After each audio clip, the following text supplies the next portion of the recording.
So you want to be a champion? Now they're going to go a little wider. Brings ball back for Marshall. The footwork. Benji Marshall. Now the speed. The footwork again. Away from Peachy. Passes without looking. Away for Richards. Back to Fitzhenry. That is as good as you will see. All right, welcome back, ladies and gents, to another episode of the SuperCoach Tragics podcast. I'm your host, Dan, coach of Badonkadonk. Tonight with us, we have a special guest, Costa, from the podcast Searching for Corey Parker, which, if there was an awards night for the best name for a podcast, you guys would win it for sure. That's amazing. Thanks for coming on, mate. How you going this year? Hey, guys. Thanks for having me. And thanks for it actually took us a while to come up with that name. We're trying to come up with something that wasn't just like, another SuperCoach podcast. But anyway, how am I going? About 1,300 and something at the moment. So kind of all right, but I feel like it doesn't feel that good, to be honest. Like I feel like I'm out of the running for kind of anything special, but maybe a top 500 or top 100 finish is not out of the question.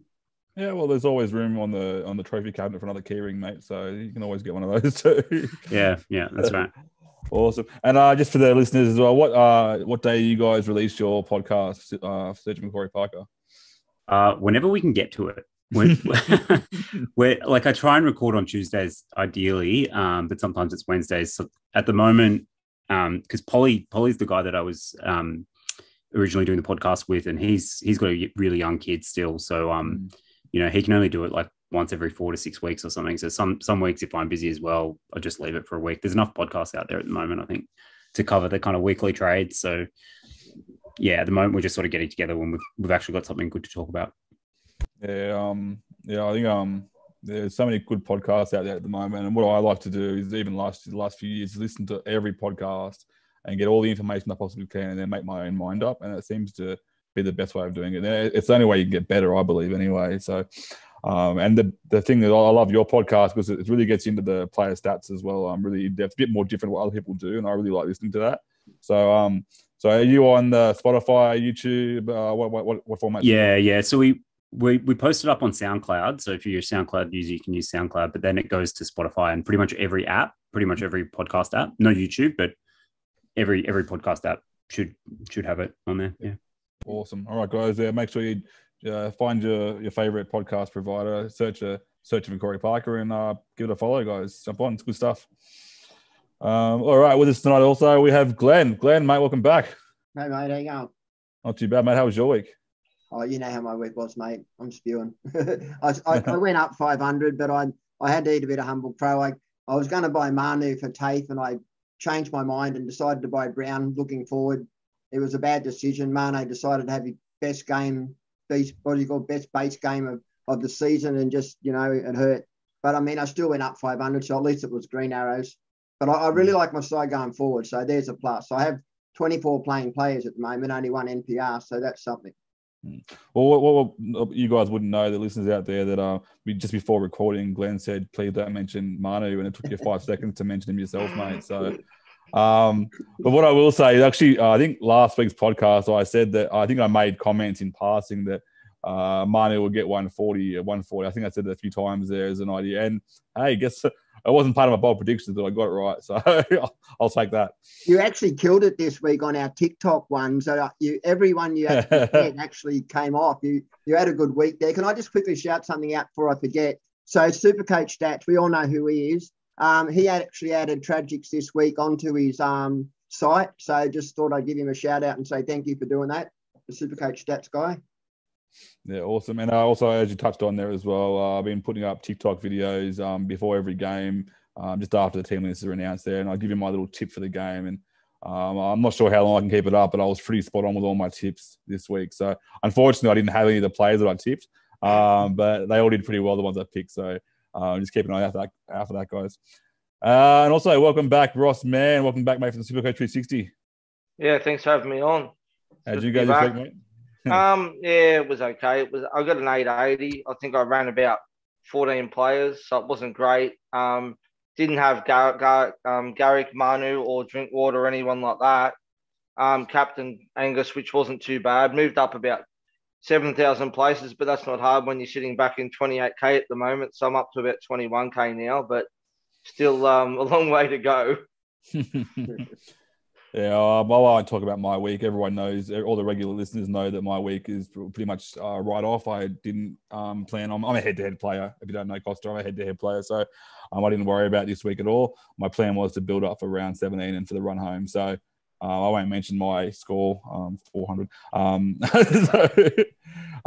In saying that, all my players did really well.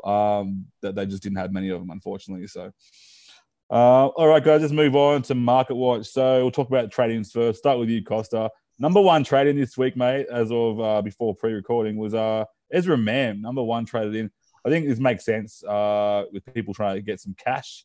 But for me personally, on my halves are stacked. I can't downgrade any of them to get Ezra Mam in. Your thoughts, Costa? Yeah, well, I'm looking at him pretty closely because I can move Hines down to fullback. I've still got Hines at halfback, so I can move him down and I can trade out pretty much any centre wing because I've got Cooler out there at the moment. So I can bring Cooler into the centres, trade Hines down and bring in Mam.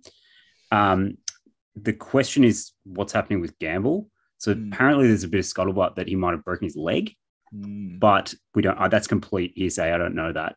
So, if Gamble's going to be back next week, then it doesn't look like a great trade. But if he's going to be out for like 4 to 6 weeks or even longer, then he's almost a must-have. Yeah. It kind of hinges on that, I think. Yeah, I think so. So everyone just keep an eye on the news on Gamble. I know, the tibia was what we've been hearing, but that's all just rumours at the moment. So, yeah. So the way my halves are set up, I've got, Cleary, Munster, I've got Hughes for round 17, and I've got Cody Walker. So, and Nico Hines, I've got him at fullback at the moment because the other fullbacks kept falling down. So I just can't get him in. I'd love to, but I just can't get him in. So, in saying that, it'd be really handy to have him around 17 too. But I think in saying that, I'd probably rather Jerome Hughes instead of him for 17. So it's one of those things, though, isn't it? Whether you bring him in or you don't, because he's got a break even of minus 109, and he's projected to make like 140K at a score of 85.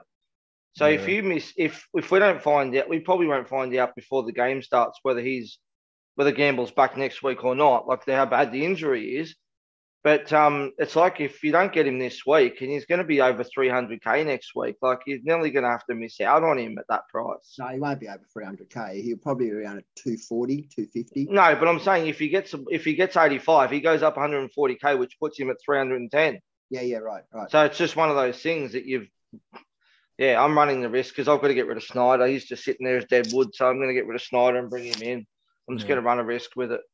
It's a difficult one because there's another option that people haven't considered, which is Kennedy. So I have Cleary, Ilias, Brown and Munster, and then Hines at fullback with Suwali. And I'm very tempted to bring Hines up and actually bring down Kennedy. But I did look at the Ilias trade to Ezra, but what I'm afraid of is that the transition for him to a fourth half, like a Hughes or a Moses or whoever it is you're targeting, I wish I had some assurity around his playing for that round, but sort of feels sideways for me to do it. Yeah, I think you got to think about whether you actually need the cash as well. Like at this stage of the year, some people won't need the cash. That's right. And, if you've got 4 gun halves already and you think you've got enough cash to get like Pappy back later and stuff like that, then don't break your team trying to get in a cash maker. Yeah, I agree with that one. All right, number 2 on the list, I'll go to you, Glenn. Cam McInnes. I brought him in my team a few weeks back when Finucane was injured, and he's been doing some good things for me. Your thoughts on Cam McInnes? Yeah, I like this one, mate. I think some people are looking at who to swap Grant to. And if I was going, personally, if I held Grant through that transition, I'd probably hold. But if I was going to sell, McInnes would probably be the one I'd be looking at. The Sharks have a nice little matchup this round versus the Warriors. And, I don't mind that trade at all. Yeah, no, the reason I got him is because I noticed Finucane went down and his minutes started going a bit more consistently, and then he started it wasn't just one thing he was never overly good at was his hit-ups. He was always really, really good at tackling and making those solid. But then I've seen he's been running some really good lines and hard lines too for a little fella. He's actually doing really good. So that's what kind of got me onto him. And since I've got him, I think he's got a 99 and he scored a try and he's done some good stuff for me. So I'm hoping that he can keep that up for me until I'm thinking about whether it's if Finucane comes back, whether he's a hold. I'm not sure if he will be. I think, but then that's easy for me to go McInnes to Grant after Origin as well. So I'm happy to have that out.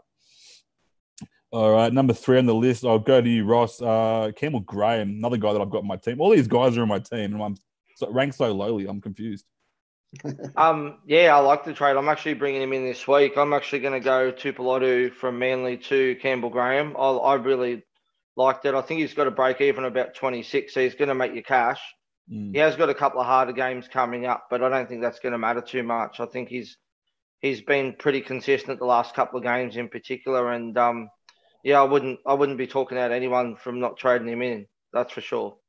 Yeah, I think he's been smashing out like just in pure base alone around the 38 mark, which has been really good. Even in those hard matchups, he still manages to get these points, and I think his lowest score, I haven't got it on me, but I think he's around the 40 mark. So he's been doing some really good work there. Especially since they moved him to left centre as well. Yeah, it's been going massive. Yeah, since then, like it's not so much his base is always going to be there, but since then his attack's gone up as well, which is great. So yeah. All right, I'll go to you, Costa. On the list number 4, Michael Molo from the Dragons, bottom dollar cheapie there. We touched on it before. Is it this time to grab on to these bottom dollar cheapies now? I mean, he's going to play round 17. You'd think, like, he seems to have that spot, unless, I mean, you never know what's going to happen, but if he has a couple of shockers, he could get dropped. But I can't think of any injuries that are like, coming back to that'll dislodge him. I think he's actually got the spot. So, he's a bench prop. He's probably going to average 30. He's not going to be great. But if you desperately need a downgrade around there, he's not the worst. Yeah. Well, one thing I'll say is I think before we recorded this, Glen was mentioning that this guy is an option as well. And I do agree that he could be that option to downgrade as an extra number in 17. But I personally am actually going to go someone that's not going to keep his spot. So I'm looking at someone like a Peoples, who I'm really hoping gets that spot in 17 and then just buggers off, which we did actually talk about earlier, that he didn't even make the extended bench this week. So that might be a bit of a nerve wracking experience for me there. So, but I want to free up cash, enough so I can have that one extra player for 17 and then bugger him off and leave him on there just as enough. But I'm a bit nervous now that he didn't make the 17. So, I don't know if that affects Michael Molo, but I'm pretty sure that Jaden Sewer and Josh Maguire are both due back any week too. So that could affect Molo's spot on the bench as well, or wherever it is he is in the team at the moment. He may not even hold his spot. I forgot about Maguire. Yeah, that's fair enough. Yeah, then maybe he's in a void. Yeah, and you got Sewer as well, who if it was just him, he'd be fine because he'd be suspended again 2 weeks later. So. Yeah, Maguire might be suspended again in a couple of weeks too. I was going to mention Sewer, but I actually forgot about Maguire myself. All right, go to you, Glenn. I know you're high on this guy, mate. Number 5 on the list, Dylan Brown. Your thoughts on this, mate? Mate, he's having a standout season. I mean, what's not to love? I mean, everybody's going to have one of the two. It's going to be Munster Walker or Munster Brown. If you haven't bought Walker, get Brown. That's my advice. I just think that he's more consistent in a side that's scoring points really well. South seem to be struggling this year. So, yeah, it's a great trade. What's more to be said? Brown's a good trade. Yeah, all I want now is Arthur's to put his son in for one more game, just so he can get that dual capabilities there, and then I can get him myself. But I can't trade Cody Walker to him. It's just a sideways trade, in my opinion. But like I said, I still prefer Dylan Brown over Cody Walker. That I think, to me, it's just a sideways trade. Yeah. All right. On the list, also we have Lolo here. So number 6 on the list. Ross, thoughts on trading in Lolo this week? Yeah, it's an odd one, isn't it? I mean, it's an odd one because they've got the bye coming up.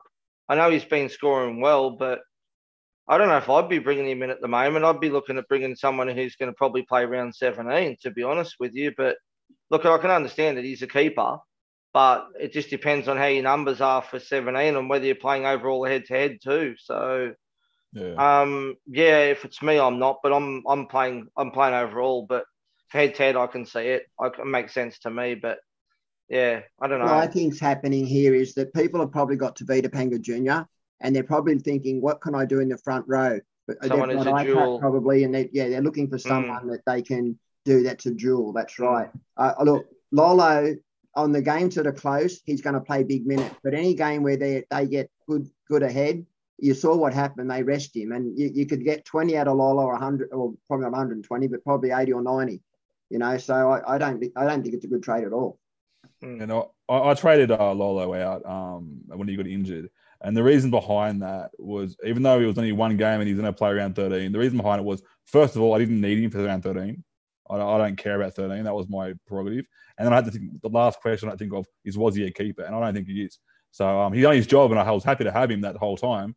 He's not just very stable player in my team, but he wasn't breaking any records. So that's why I got rid of him, and I was happy to do so. And I got iPad for him, so it was definitely a good trade for me. Can I ask you though, if you need a front rower, who are you getting if not Lolo? That's right. Like if you I'd probably look at someone like David Clemmer. Yeah, but Lolo's 450k and Clemmer's 600. Yes, yeah. So you know what I mean? Like I can see why people might think he's value. Yeah. And he was in beast mode last weekend. Yeah. I mean, I agree. I agree on the resting thing. Like he could get rested from time to time, and obviously doesn't play 17. But he's kind of pretty good value right now. Yeah, and that's a fair assessment. I mean, front row is pretty an ugly spot, and the fact that his dual does make. I mean, I started the season with Lolo, and my front row at the moment is IPAP and Lolo, and I've got M King on the bench, and the plan was to move one of them to Haas at the right time, and I think Lolo would be a perfect third front rower for those right matchups. Or if you lose someone, the fact that he's flexible, I don't disagree with you at all, actually, Costa. I don't think it's a terrible trade.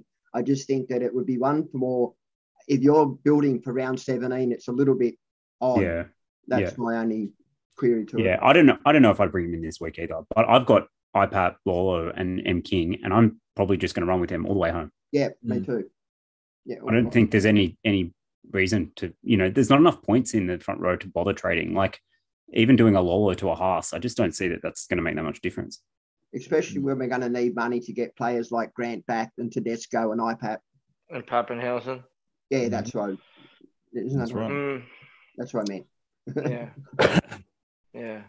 All right, guys. So next on the list, we just touched on him earlier, and I think I'm leaning towards this one mainly because I think he's the guy that's going to play 17 and then enough out, and that's Trent Peoples. So I'll go to you. Who went last? I think it was. I think I'll go Ross this time. No, I did that. That was me. Okay. That was just me then with Lolo. Back up to Costa. Yeah. Yeah. So Trent Peoples is on the list of most traded in. Yeah, he's number 7 traded in. Yeah. Is he even in this? Is he starting? No, he's not even on the extended bench. It's all guesswork. It's all people thinking that without the Origin players, whether he gets a spot in that buy game. As everyone wants to. I want to personally myself. I want to trade a guy in that's going to play 17 and then just disappear. So and it's hard to do that now without knowing what Origin's going to look like. So dumb question: is Arrow playing Origin? 18th man. He's 18th. He's 18th at the moment. Okay. So theoretically, if that stays the same for 17, Arrow and Murray both miss 17. Yep.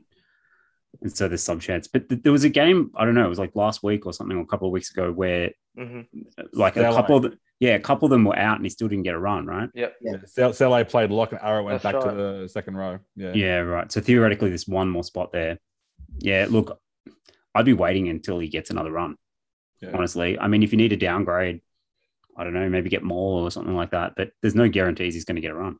Yeah, the only thing is I don't want a guy that I'm going to downgrade personally that's going to stay in the team. I need a guy that's going to downgrade and then bugger off. So yeah, but what if he doesn't play? Yeah. In saying that, I've already got 10 players and I'm more than enough out players anyway. I've already got 10 players for round 17 and I'm planning to go 2 trades every week until round 17 anyway. So that'll give me, 20 players if I just went all round 17 players. I don't need 20 players. So I'm happy that if it doesn't happen. So then why don't you're talking about going Russell to Peoples. Why not wait until round 16 until the team, or whenever it is till the teams come out to pull their trigger on that trade? Because I don't have to do it this week. I need to get rid of Starling. And to do that, I need to get some cash. So I'm going Starling to either Talakai or Mulatalo. So I need I need to bugger off someone to get cash. Yeah, fair enough. So. Did anyone notice that Piakura has a little cheeky spot in the extended bench? Yeah, I did see that. Yeah. How much is Piakura? He's not much dearer. He's like 180. He's 180, yeah. He hasn't played a game yet. So hasn't played any games, yeah. And he probably won't play round 17 because they're only going to be missing Kurt Capewell And Haas. on Haas. But Haas is, they've got He plenty might of get a forward run, but options. if They've he got gets a plenty of run, forward if options. he gets a run, it's probably on the bench at best. Yeah, Actually- Jensen will probably play front row with Carrigan's out as well. Carrigan will be out as well, mate. Capewell, Carrigan, and Haas. They've got a few out. They've got Rabardi, they've got Hetherington. There's options there to play front row.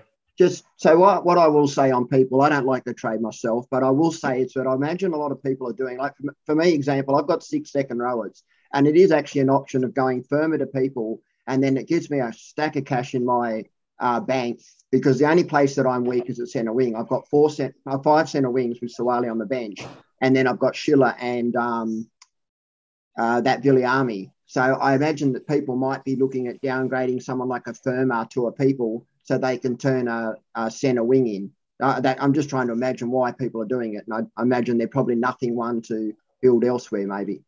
I mean, that doesn't make sense to me. I mean, you'd be going firmer to Talakai or someone like that, wouldn't you? You wouldn't be downgrading him to someone who's possibly not going to play again. I already own Talakai. No, I'm just saying, for example. Yeah. Yep, got some thinking to do there. Maybe people's going to be crossed off. But either way, I'll be trading Russell, who I've had for ages anyway. So it's just Russell to just freeing up cash, really. So yeah, I don't know. I think might have to look at Pia Cora move, actually, see what happens there.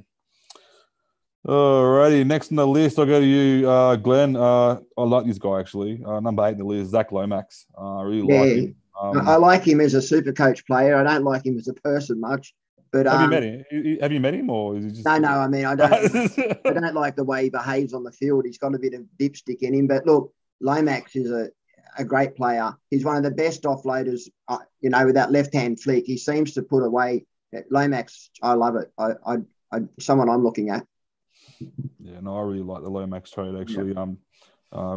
Not as low owned as some of the guys we've mentioned before, like Mulatalo or anything, but I still reckon he'd be a nice little. He'd still be pretty pottish anyway. He's got a massive floor. Yeah, because he's got base of 33, like raw base of 33, plus the goals, plus a few tackle bust offloads, things like that. Like he's got a huge floor, probably as much as like Aitken, really. Like he's got basically the highest floor of all the centers. Yeah. It's like a lot of the guys at the start of the season that in our Podmaster chat, there's a couple of guys that snuck in with him as a pod, and he's just hasn't let anyone down. He hasn't been breaking any records with his scores, but he's been solid every single week. So I wouldn't be upset if I owned him all year. So yeah, if you can go on a run of attacking stats now, like he could. Yeah. Anyway. No, I agree. Yeah, I like Lomax. All right, Ross, next on the list, mate. I'm guessing this was a 1 week trade for everyone in. Was Joey Manu coming out? I think it's an unusual trade in. He's versus Melbourne, guys. So I'm not sure. I think he's gonna have a low break even. I get it, but bloody hell. No, I don't understand the trade out. I mean, trade in. I trade in. I mean, the trade in. I don't get it. I mean, I'm presuming whether people have jumped on him early thinking that Teddy was going to get rested or something, I don't know. But I don't get the trade in now. I think it's too late. I'd be nearly ready to move him on, not bringing him in now that he's back in centres. But I don't get that one. I wouldn't be. There's plenty of other centre wing options. I'd be getting Campbell Graham, Mulatalo, Katoa. List goes on before I jump on him. Even getting Garrick. I'd be even getting Garrick before I get Manu as well, if I didn't have him. So don't get that one. A bit of an unusual one there, but I think it's also one thing I will mention as well is we normally record this on a Wednesday night, and there's more accuracy with these trades. Being a Tuesday night just after TLT, like for example, he's 9th on the traded out list, but only 780 people have traded in. Sorry. So it isn't actually as high as we might think. Usually it's Wednesday night. So I dare say this will change dramatically by the time we get to the first game on Friday. Alrighty, last number 10 on the list, traded in another one which is a bit strange. Drinkwater. Go to you, Costa. Drinkwater trading in. I get he's doing all right this year, but he's also not playing 17. Your thoughts? Look, I hated not having him last weekend. That was tough to watch. And to be honest, fuck, he looked good. Mm. He had probably the best game I've ever seen him play. He's in career best form. So, like, sometimes I think we get too hung up on the buys and whether they're playing the buys. Like, they've got a pretty good draw. It's not the worst shout getting him, and then you could move him to it. Like, it depends how many trades you got, but if you don't think you're going to keep him all year, you could move him to a Pappy because he's going to make some money, or you could just hold him. You could maybe hold him as your second fullback for the rest of the year.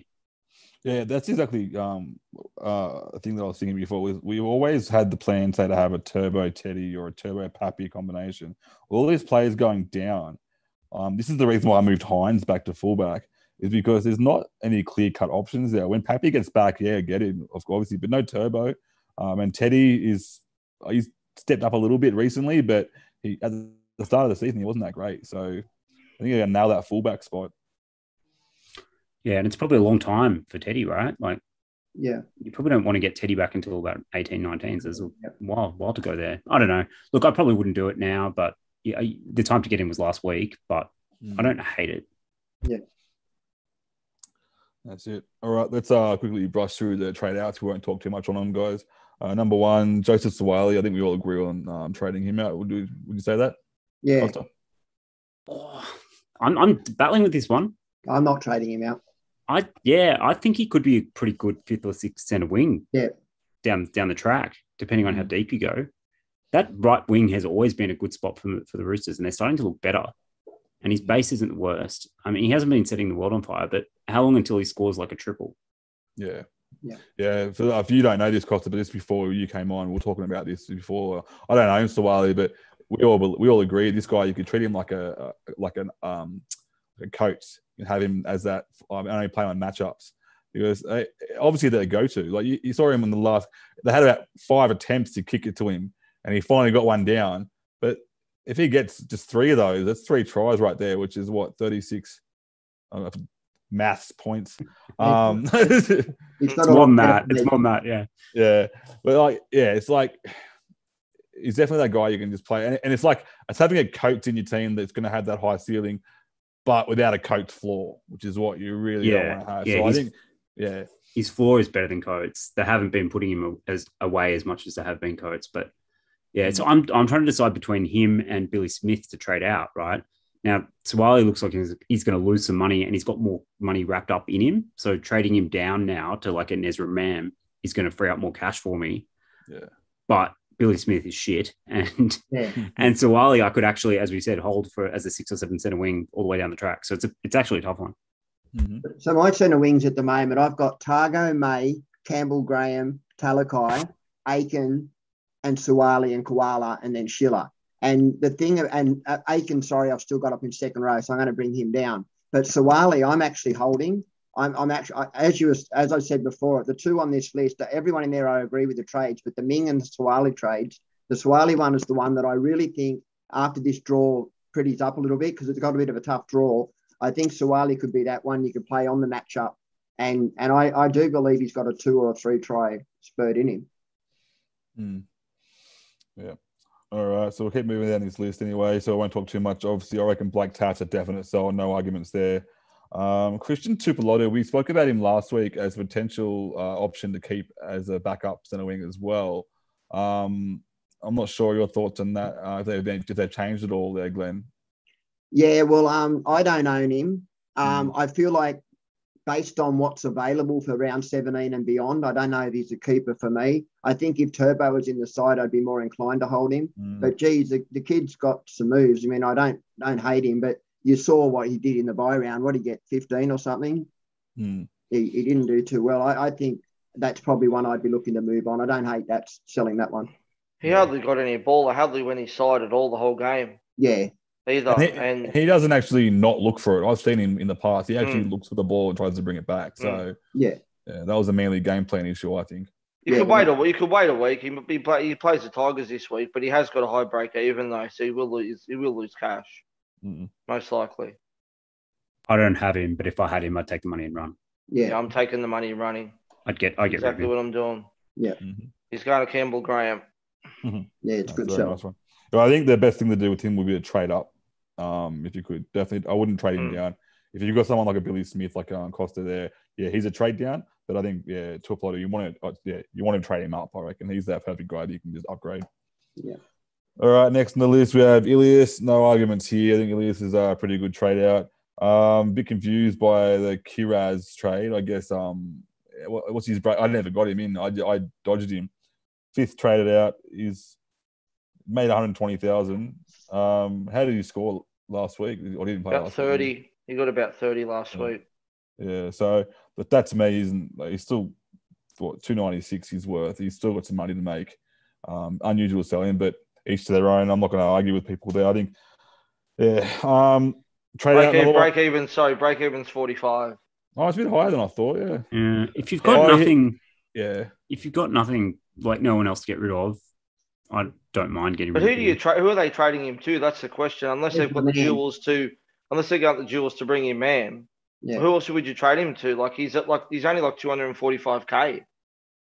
290, I think. 296. He's 296. Yeah. Okay, my bad. There's 130k, I think, out of it if you do the trade, or 120. I can't remember what it was. 120 jewels to do that. Yeah. Yeah. Anyway, next on the list, this is an experiment that went terribly wrong. People trading out Sean Johnson, Ross. So that's what they get. I was going to do the trade myself, and I'm actually glad that I didn't do it. He did make some cash, but geez, he had a stinker on the weekend. I think he only got like 23 points and just didn't get involved at all whatsoever. He was terrible, and just take your money and run. He's up to about 450k or something now, I think. Just take the cash and run. Yeah, 436. Yeah. So I told everybody don't do it. Like I said at every pod we did, don't do it. Mate, I remember when Sean Johnson was my captain so often years ago. He was such a gun. But the decline of him since he went to the Sharks, we didn't learn from last year when he got injured. Everyone bought him in for the round 17 bye last year, remember? And he got injured. Yeah, that's why you don't own him. Yeah, Tim won SuperCoach by not buying him. Yeah. He won SuperCoach off getting DCE instead of when everyone got SJ. Yeah, don't talk to me about that because that's what I was going to do, and I decided to go for him instead. All righty, next on the list, Bo Firma. Thoughts on that, guys? Yeah, sell. It's time to sell, yeah. Yeah, definitely. He's done his job. Yeah, he looks broken too. Yeah, he does. I've got him in my team and I've been watching him carefully and he doesn't look like the player he was at the beginning of the season. Did he not get a rib cartilage injury and play with injections on the weekend? Yeah, correct. He was playing injured, I was very happy because a lot of people had him in for that bye round and I didn't have him and I was like, come on, suffer. Come on, pain. I was like, I don't like wishing injuries on people, but pain I don't mind because you can get over pain. So, all right. Another one. I've got this guy, and I'm only keeping for one more week, and that's Cooler. He's got a low break even, and he's playing the Tigers. One more week won't hurt, I believe. I don't have to play him unless there's certain players that don't actually back up from Origin. So, Glenn, your thoughts on that, mate? Well, I think people are looking to move, bring in people, and that, I don't mind that at all. Koala's someone I will be selling. I'm not at this round, but he's definitely someone I will be moving on. Oh, definitely, yeah. I'll be moving him on probably next week more than likely, but it's not one of those urgent sells for me just yet. I got way more priorities, and one of those priorities is coming up very soon. But number 9, Max King. I'm not sure if anyone's actually traded. The guy's trading this guy out. Have they actually noticed the new role change that Max King has actually been playing? He's been playing the first 60 minutes in the middle. And with his PPM, he's getting some pretty cold points there. So I am definitely willing to hold for a bit longer, get a bit more cash as a slow burn, and then I can upgrade him later on. So that's like again we said earlier, it's only 800 people trading him out this week because it's only early on, so a bit unusual. But now we're going to get to the player that I think should be high on the list, but he's probably not because nobody idiot is stupid enough to own him besides myself, and that's Starling. So Starling, 847 people trading him out. Mate, honestly, I was waiting for last week to be over just so I could just hit the trade button. I was, come on, lock out. I traded him to enough just as fast as I could just to get him off my team. So it can't be that hard on yourself though. Like when what's his name? When Hodgson first got injured, I was looking at Starling being like, he's going to be the, IPAP of last year kind of thing. Like, he's going to be an absolute gun. And it's just Ricky Stewart who's just been fucking with his minutes. Like, so I think he'd be too hard on himself, but he's got to go. We say it every week, but like, why he was killing it when he was playing 80 minutes. I don't understand why Ricky did what he did, and Zach Wolford just offers nothing at all. I'm not getting it. Like, I was watching the game. I was watching the game on the weekend, and I could see probably, I think it was 30 minutes in, and I'm watching Wolford with his hands on his hips, going, "All right, cool. He's tired now. Bring on Starling. Bring on Starling." Nah. And he still played, and I think Wolford still played like 50 minutes, didn't he, or something? They ended up doing the kick return, 4 tackles in, and then he's finally at dummy half, walking back with his hand on his hips, and I was like, "Get him off! Like, what the hell? Starling's a buddy. Was a beast sprinter. He's a weapon." Yeah, and then he did that tackle, and then I'm sure Daniel was sitting there going, "He's going to be suspended." Yes, Starling won't play 80 minutes. Oh no, wait, they'll play Adam Elliott at hooker instead. Sorry. All right, guys, that's pretty much it for Market Watch, guys. So we're going to start talking about some strategies moving forward. So a lot of people think that round 13 and round 17 are the hard rounds. I actually personally think that the rounds afterwards are a lot harder because with round 13, who's playing, who's not. With round 14, as you probably know, team lists just come out. Almost all the Origin players have been named to back up, and we know this won't happen. So one strategy that I put through is to put my reserves on the players that might not play. So, for example, I've actually moved Jerome Hughes into my halfback starting spot. I've got Cleary on the bench there with the R on him. So if he doesn't play, I'm happy to move that R off to somebody else. So I'll start with you, Costa. What kind of strategies do you put forward when it comes to this part of the season? Yeah, well, what you said is the right thing. Like you've got to almost have the assumption that some of those guys won't play, and the coaches are playing silly buggers and naming them all. But we know that some of them might get rested. I think like Cleary's got a 50-50 chance of playing, given that they're not playing till the Sunday. But yeah, any of those guys that you've got in your team that play late, make sure you've got them as a reserve rather than your starting 13. Yeah. Just so you can try and trade them out. Make sure you've got enough to cover. Like, yeah. And the things you do get an AE, like, so, I've got Cook and Grant, for example. If I have to cop an AE if they both don't play, that's not the end of the world. No. Yeah. So, yeah, I'm not going to trade. At this time of the year as well, we should be getting our benches right as well. So the AE won't be the worst thing in the world. Yeah, it'll be like a cooler or something for me at this point, yeah. But say 30 points there. So, other than that, what else can you do? Yeah, that's right. Yeah. So, one of the things I will say is they did announce, I'm not sure what the word was, but they were saying that they more than likely will rest Cleary and Luai, which is, I was really confused by seeing them both named in the starting team. And the reason why they do this is because obviously they want to get through the bye period unscathed so they can come home and tackle the finals pretty comfortably. And it does help that Kurt Falls and Sean O'Sullivan did a great job in the halves last week. So, so Glenn, any other thoughts that you can put forward there, mate, for this? Not really. I mean, I put Max King on. I don't have the R on Max King. He plays in the last game. So like Costa said, I mean, those kind of players that are going to play late in the round, they're the ones that you want to leave the R off so that you have that option to fall back on if someone's out. I mean, I'm pretty stacked. So although round 13 wasn't good for me, I'm really looking forward to the rounds ahead. The more they rest, the better for me because I've kind of built my side with some depth in it. And but my only problem is Cleary. I've got Ilias there, and I don't know whether I put him in and just play him and then put the R on Cleary. But I've got 6 players that I've got the R not on, which is Sawali, Koala, Firma, who I'm trading to McInnes, and then Brandon Smith and Max King. They're all non-playing reserves for me at the moment. But Smith may go on if Cook doesn't play because I've got Cook as well. All right, Ross. This is the one thing that might be on everyone's mind is I think like with the Cowboys, they've all named their players on the extended bench, the backup Origin. Is there any players there you think may get some game time? Personally, I think Cotter is not going to play. He's a workhorse and he's going to be used very heavily in Origin. I think Cotter's going to be the guy that misses out. Your thoughts, Ross? Yeah, I think Cotter's going to miss out. I don't think he'll play, and I don't think I'll be very surprised if Nani plays. And if he does, he may just come off the bench and play reduced minutes.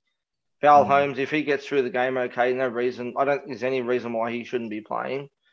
But like we said with the other teams, they're just playing drakes and ducks with their teams, not naming all their Origin players because I reckon, especially with the Panthers, I can't even see blokes like Yayo and that playing. I think they'll all get rested too. So, yeah. But as I said, I'll just put my reserves on the players who have got that are backing up from Origin, just in case they don't play. There's not really much else that you can do. But yeah, I mean, you could play Cotter, and at least they play first game, and you'll know if he's playing or not. So, yeah, there's not really much else. Yeah. Just for the people that follow our page, what I will do, so for those that don't know, players drop out 24 hours before. And so we'll get an indication usually about a day ahead. So I'll make sure on our page that I post ahead of time anything that we do learn about who will drop out, who will play. I actually think Cleary does play. And the reason I think he will is because of the Dally M. I think that he really wants, that's just my theory. I'm not saying that he will. But I agree with what you're saying. I think that the Panthers have great depth and don't need to play. So if any club that doesn't need to play, it would be the Panthers. And I think Cook and Murray could be a chance of missing as well. That's just my guess. But well, with Cook, if you had seen that they've dropped Taff off the bench and they've got that Peter, whatever it is, I don't know how you pronounce his last name. Yeah. So if they've got him on the bench, there's either the chance that Cook's either going to get rested or play reduced minutes. Yeah. If they've got him on the bench. Yep. Yeah. Alrighty. Yeah, so that's the other thing I was concerned about as well, with no peoples on the bench, and there's chances of those guys getting rested is a bit of a scare. So something like keep an eye out there. Like for example, if Cleary doesn't play, unfortunately I'll have to play Cooler, which kind of sucks. But I don't think it's the worst option this week. So lucky I do have some depth there. Not the best, but hey, we'll take it. Alrighty, guys. This week, we're going to do something a bit different. Glen's going to give us his top 15 players. He's done a bit of research for us. And then we're going to have a bit of a talk about it. Just bring it on, Glen. So what I'll do, rather than reading out everyone, because what I did was I went out and I wrote out what I liked in every position. I'll put that up on our page, and I'll just write the top ones that I like for each position. And then we can go around and we can all talk about what we like for that position. That might give it a bit more fairness. So in hooker, I've chosen McInnes. And the other one I liked was Brandon Smith. And like I said, I won't read them all. IPAP is obviously the one everyone should have in front row. But the other one I liked was Paul Vaughan as a bit of a pod. In the second row, I liked Kalua Matangi. And if you don't own Talakai, I think now's the time to get on. But I'd be really buying him at centre wing. Yeah. In the halfback position, so there's a couple there I like. I think that Hines, everyone should own. If you don't, then get on. But Hughes and Moses could be options to bring in for round 17 or beyond. Players that I'm looking at are players that I'd be prepared to keep, by the way, as, you know, not just own for 17. Walker Brown is the obvious ones for round 17 at 5'8" spot. The centre wing spot, so there's a few that I really like here, and I'll name these. I won't name them all, but I'll name a few. Campbell Graham, who I own. Farnworth, I think, is a really good pod option. Katoa, Ramey, and Mulatalo, and Talakai. I like the whole back line from the Sharks, so you can jump there. And then I've got Lomax, Sivo, and one that I think is a really good pod is Garner. Providing he holds that position, you might be one you can jump on round 17 because he's also available at centre wing and he's the second row. And the last position is, well, Pappenhausen could be back, so obviously that's the aim with Hines. But I also like Will Kennedy because he's at 300 and something K now. And I think for those that are trying to make a bit of money, and I just like the Sharks run. And the other one was Gutherson. I mean, Gutherson won't let you down. He's not a ceiling player like a Tedesco or Pappenhausen, but he's a consistent 80-90. And sometimes that's all you need. Yeah, and he might not get the ceiling as often, but I have seen him get some pretty high scores. It's just not as often. It's like you can't expect him to get a 140. You can be pretty safe to get a 60, 70 out of him quite easily. So, but yeah. The only thing I was going to ask about was, I know we talk about the centre wing there, and for round 17 is Tony Staggs. Do we reckon he maintains that Origin spot if Latrell Mitchell is healthy for round 17? Your thoughts on that one? I'll go there with Ross. It's a hard one, isn't it? I think it's going to come down to how well him and Whiten perform. Obviously, one of them is going to go for game 2 when Latrell's back available. I don't know, to be honest with you. It's hard to say. I mean, Freddie is obsessed with and does love Jack Whiten. So I don't know. I think it's going to depend. I think surely he's going to have to base it off game 1 performance, I would think. Yeah, because I've got Stags on my team now, and I haven't counted him as one of my 17 players, but I'm thinking there could be an option there. But like you said, I still reckon Whiten is a quality 14 for Origin, and I was confused when he got named at centre, Glen. Yeah, so what I was going to say was that if more likely Critter would drop out, Whiten would drop back to 14, and that Mitchell would come in on the left-hand side. So I don't think that the Mitchell coming in really affects Stags more than it affects Critter. So Stags is a trade then, I reckon, potentially soon before round 17. Yeah, but I mean, look, this is only my guess. I don't know that, obviously, and it's just my assumption that if Mitchell does come in, it's on that left-hand side, and Whiten. I still think Critter starts on the left-hand side and Whiten moves to 14. Freddie's come out and both coaches are coming out and said they're not playing Ducks and Drakes, but I mean, this is State of Origin, guys. Like, who knows what's going to happen there. Is there any players, Costa, that you think might be targets that will be one of those players that you can bring in for round 17 and then keep for the run home?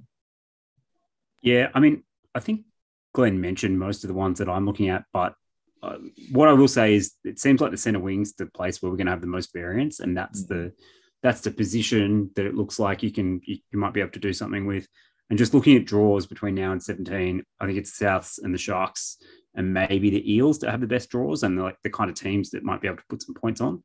So you're looking at Campbell Graham is the number one, I think. Like with him being on the left now, he just seems like a no-brainer. But there's also AJ. Yeah. Glenn mentioned all the Sharks centre wings.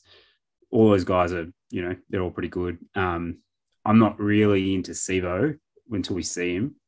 Yeah.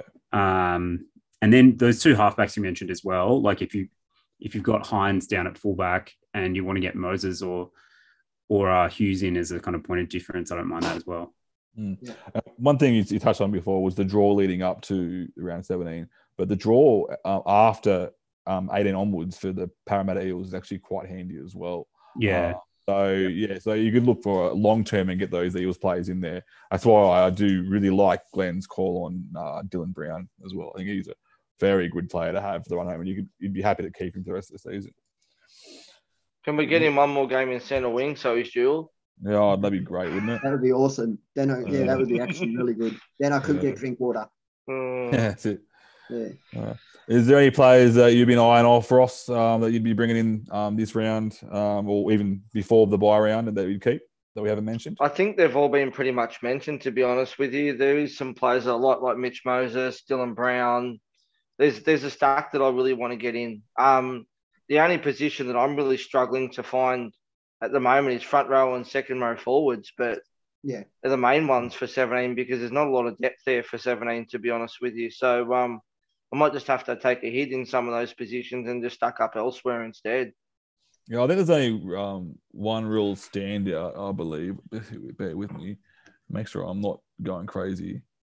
17. And the only one standout in the front row that I think is a decent standout is David Clemmer. And he's not, I'd say quietly, but people are starting to notice him over the last couple of weeks.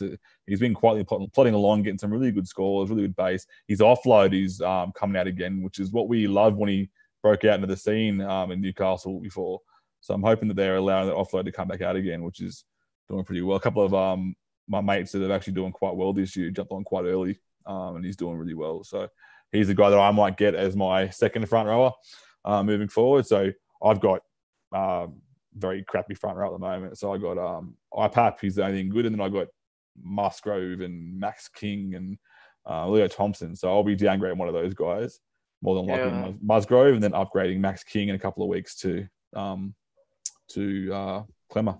See, I've got Haas, IPAP, Talamalolo and Max King in my front row. So I'll probably potentially look at one stage getting closer to 17 and trading out Stilly Tupanua and moving down either Lolo or IPAP from front row to back row, second row, and potentially getting in Clemmer. Yeah, that would be an option for me. Probably the best option I'm thinking at this stage. I just want to address that. I was going to say that I'm not actually going to get any front rowers for round 17. Costa pointed out before, and I'm quite in agreement with it. I'll be keeping what I've got, which is IPAP, Lolo, the same as what old mate's got, except I don't have Haas. I've got James Nrl Brown. I'll probably nuff him out, or I may not even bother, depending how he might even fade out at some point. But I just don't think that the value's there. I think you want to aim at strike positions like fullback, centre wing, halves, and the few I've found 8 centre wings. So I will upload these to our page so people can have a look at what I've done. As Costa also pointed out, there was 15 centre wingers that I found that I would be happy to own for that round. So that I think that's the position where you could really find, if you're behind a player, to a point of difference. Sorry, go on. Yeah, you go, mate. You go. Just going to say, there's one guy that I just had a look at that I'm sort of interested in, but it's a real flyer, which is Briton Nakora. Yeah, I've got him written down here. There you go. Well, I only laugh because Glen likes the Nakora. So. Well, the thing about him is, and what people might be missing, is that his base is actually up a bit than it has been in recent years. So he's getting consistent, sort of somewhere between 45 and 55. He's only scored 1 try all year. Yep. That's got to change, right? Like, he's a try-scoring back rower. At some point, he's going to go on a run and score tries. So, it's probably a bit riskier than someone like McInnes that's just going to bust out 60 every week. But, you might get lucky. He's got a higher ceiling than McInnes. And the upside to him is that he plays 80 minutes where McInnes averages 53. So, for me, the more minutes on the field is the more opportunities. That's extra 30 minutes of opportunities that Briton Nakora has to score a try that McInnes doesn't. So that's just one other way of looking at it. And the lines that Nakora runs on a consistent basis is he's always in a chance with the try. So it's one thing I've always liked about Nakora is he runs those inward angles really, really nicely. I think a lot of players caught onto it, and that's why he's hasn't had a few tries recently, but it won't be long before he gets another one. He's a pretty solid player. So, yeah. All right, guys. I think that pretty much wraps everything up when it comes to our players to pick for 17. So let's talk about trades. We'll start with you, Glenn. What trades are you making this week, mate? So I'm bringing in Briton Nakora. That's why I laugh, Costa. Yeah, I sort of was keeping it dark, but I guess I'll be honest. So that's my trade at the moment. The other one I'm looking at is I was looking at Sibo only because of the value of the price. I can't quite afford to get what I want, which is but I can get Katoa. So that's my other option is Katoa. I really want Mulatalo, and if I go Mulatalo, it means I can't go Nakora. So it's either one or the other. And so I'm still weighing that up at the moment. But if I get Nakora, it enables me to bring Talakai down, which is what I've done so far. I've bought Talakai down and I've bought in Briton Nakora. And I kind of like that because then I've got, I'm stacked at centre wing now. So they're my trades at the moment. Like it. We'll go with you, Ross. What trades are you making this week, mate? So I'm boosting my way to round 17 and I'm going Brad Schneider to Ezra Mann. I'm going Firma to Talakai and Tupilotu to Campbell Graham. Nice. Like it. And Costa, if you don't mind sharing, it's up to you. No, I'll share. No one wants to know what I'm doing. Probably Billy Smith to Ezra Mann and Firma to Campbell Graham. Like it. Yeah. I might.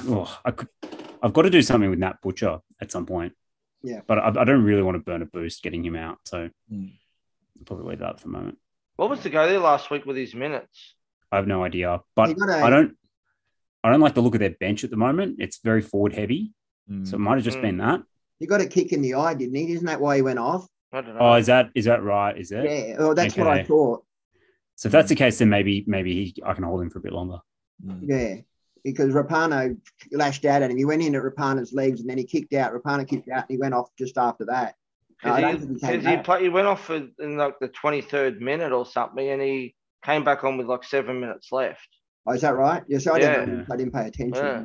He's such a beast. His PPM is like well over 1. He still scored 40 odd points in like 30 minutes. And he follows the ball, which is what you want. It's like he's hungry for a try. He's hungry to get a tackle. He's a footy player.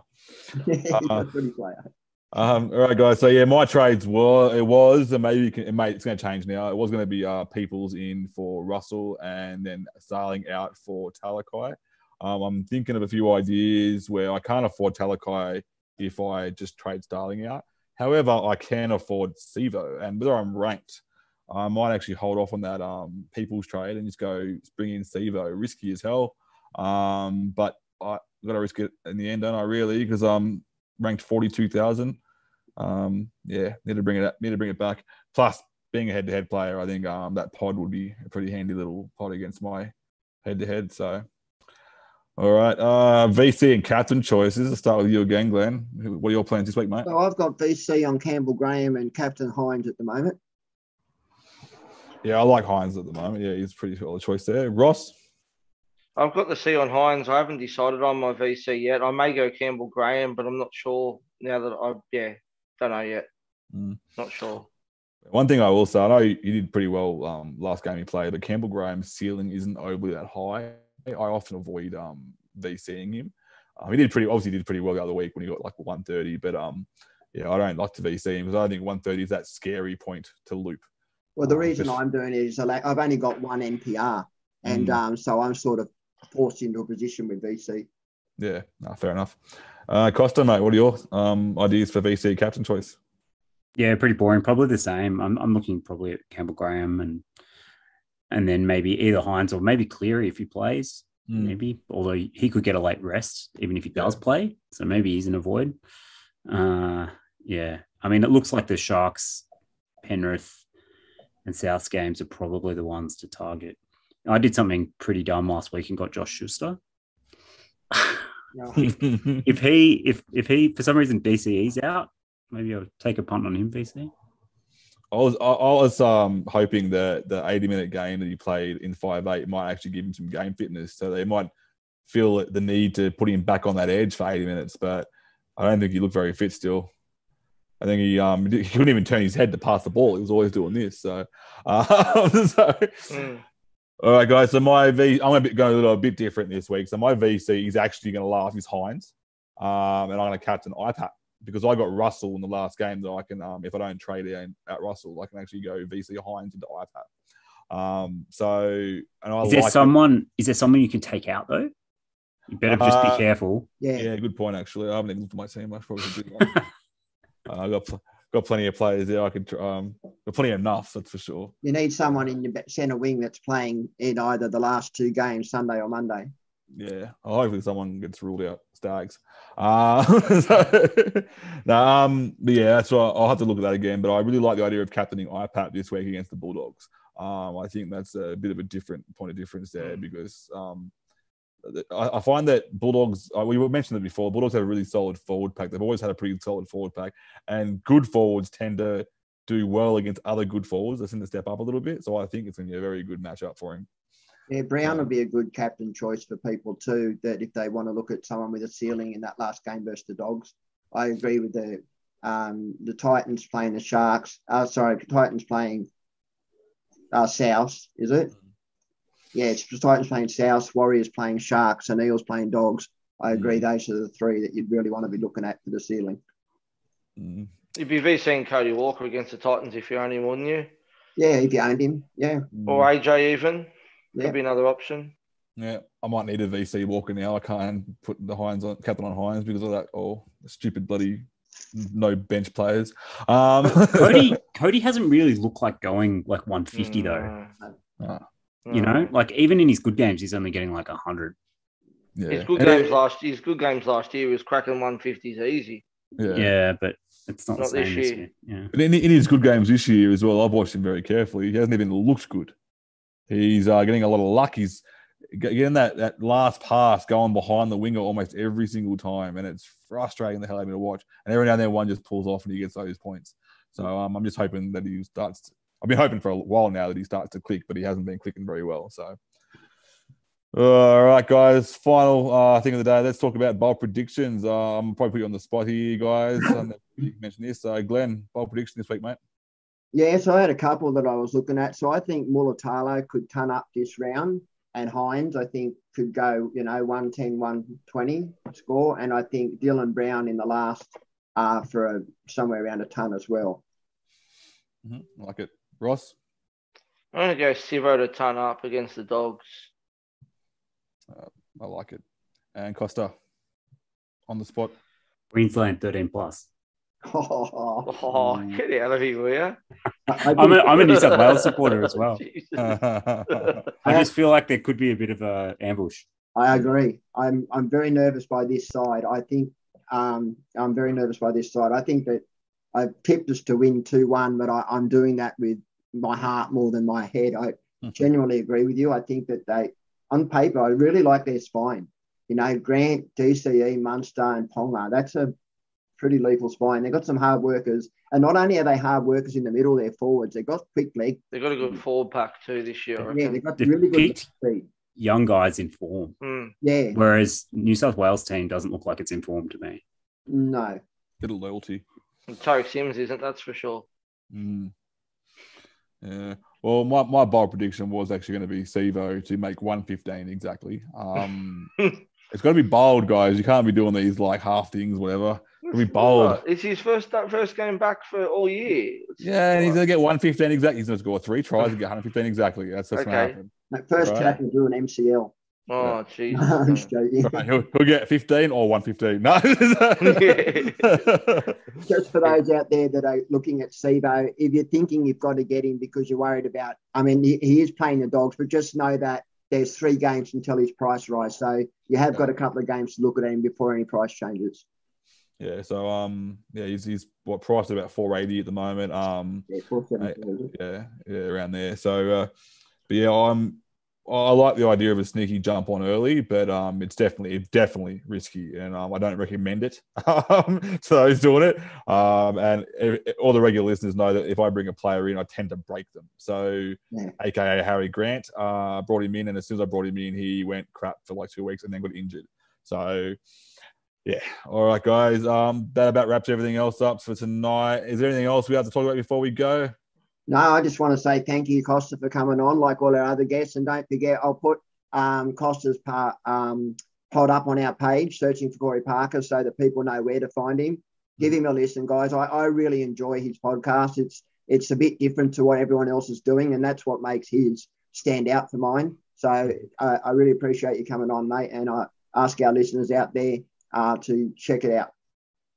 Thank you. And thanks for having me on. It's been a pleasure. Enjoyed it. No problem, mate. Thanks, Costa. Thanks heaps, boys. Thanks, mate. We'll see you next week. Enjoy. Peace out. I want to win. I want that trophy.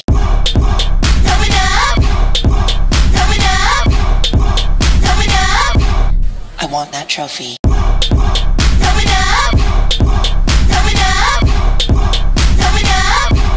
I want that trophy.